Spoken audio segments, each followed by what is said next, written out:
As KC Singh, from a diplomat's perspective, how do you see this playing out at a time when there was a genuine hope of possible de-escalation?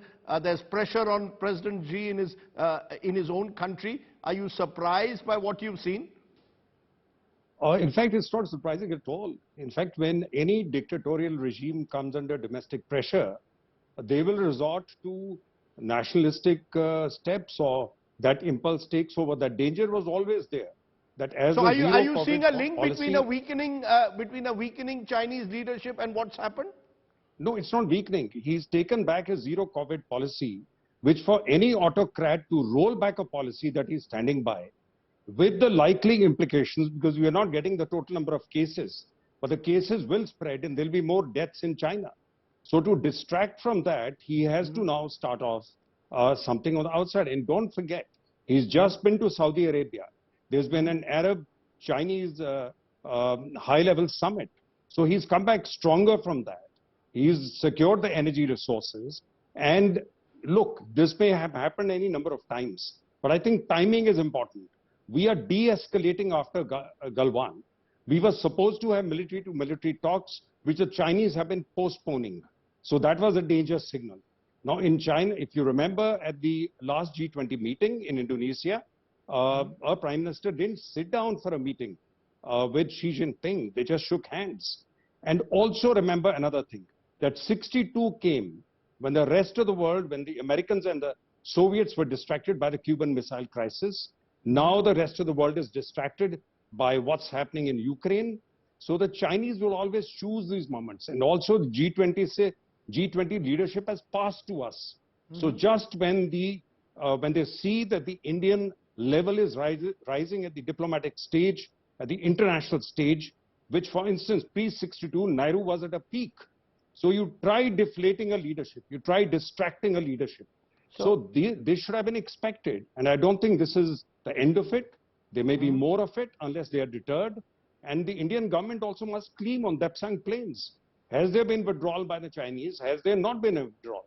Because if they feel that they can get away with it, they'll try getting away with more of it. Slimy slicing has been their standard approach. Should the government of India now come out of what some believe is denial mode after Galwan and tell us exactly where we stand vis-a-vis China? Do you believe that the government has been economical with the truth? We don't know exactly, particularly in areas like Depsang, what is the nature of Chinese involvement?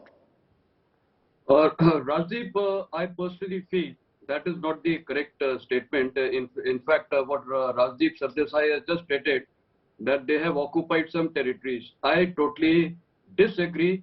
No inch of land with Chinese territory at all. I am very, very clear there, because I was myself in the Military Operations Directorate handling the China issues, and I've commanded my brigade there, and very intricately we have been on the Chinese border. So let us understand the Chinese strategy. Their Chinese strategy is very, very clear. They want to keep the border issue alive. They simply don't want to resolve it, whereas India wants to resolve the border issue once and for all. And therefore, these perception differences on the line of actual control are what the problem arises. And this has been going on since 90s. You know, the areas of dispute and differences, we have about 19 areas of dispute itself. And therefore, both sides, everyone is aware we are patrolling, and they also come. And sometimes when both the patrols are standing together, obviously it is a face-off. And sometimes situations goes out of control. In 2007, the brigade which I commanded in Nathula, where the Doklam Plateau is also there. Of course, I commenced my command in 2009. But in 2007, the Chinese early morning with one major general and about 100 soldiers, they came in some trucks and demolished some of our forward bunkers, because they felt that they were on the incorrect side of the LFC. So what I'm trying to say, that these kind of occurrences have happened in the past. There's nothing new. But yes, now what is happening, frequency, I would not comment anything on frequency, because that has been going on.